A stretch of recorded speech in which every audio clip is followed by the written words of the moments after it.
Hey everyone. Hey, welcome back to my channel. I'm so excited to have you here today because we're diving into something super profound and a little personal. So, today I'm going to talk about the three hidden phases of the spiritual healing journey. And trust me, you're going to want to stick around until the end because I'm going to share why most people get stuck in the second phase and how you can break free.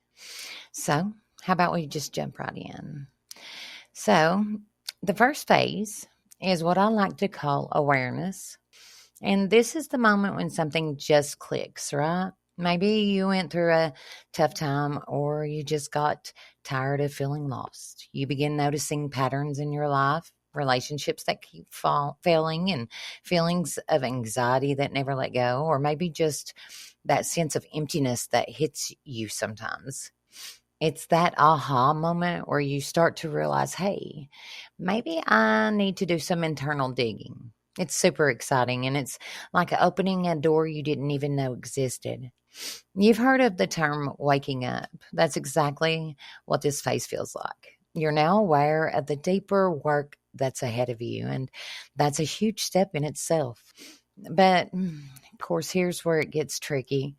After you step through that door, you're met with the reality of phase two. Yes, confrontation. And this is where things can get a little messy. You start to really look at your feelings, your traumas, and those things you've tucked away for years. Introspection becomes your new middle name. You might dig into your childhood, your relationships, or even face your deepest insecurities.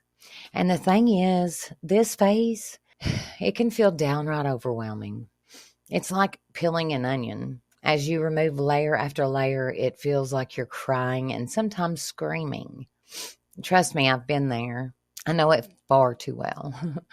But what happens next is crucial. This is where so many of us get stuck, and we can drown in the heavy emotions or let fear take control. We get comfortable in our discomfort, whether it's keeping old patterns or maintaining toxic relationships or maybe even just engaging in negative self-talk. It's familiar pain. So why face the scary unknown? So here's the kicker. If you stay here too long, it can feel like you're going through the motions of healing without actually moving forward. I've had my fair share of stagnation and it's frustrating. But here's what I've learned: this phase isn't meant to be permanent, it's a space for transformation. This leads us to the third and final stage: acceptance and integration. And wow, this phase can be a game changer. After working through the heavy stuff, when you reach acceptance, it's like shedding a heavy coat.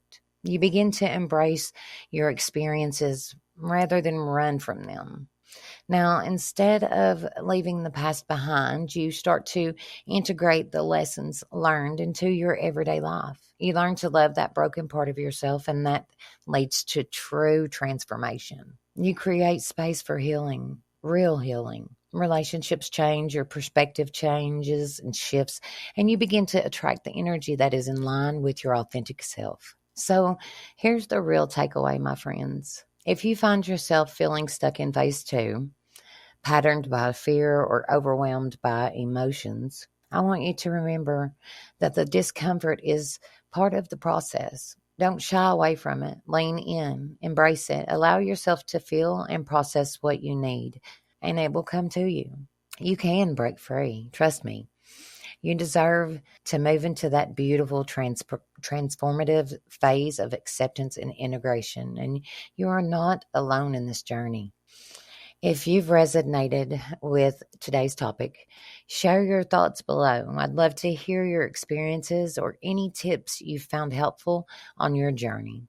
And don't forget to hit that like button and subscribe for more content on spiritual growth and healing. Thank you so much for sharing this space for me, and thank you for being here today. Remember, the journey is just as important as the destination, and I'm rooting for your every step of the way.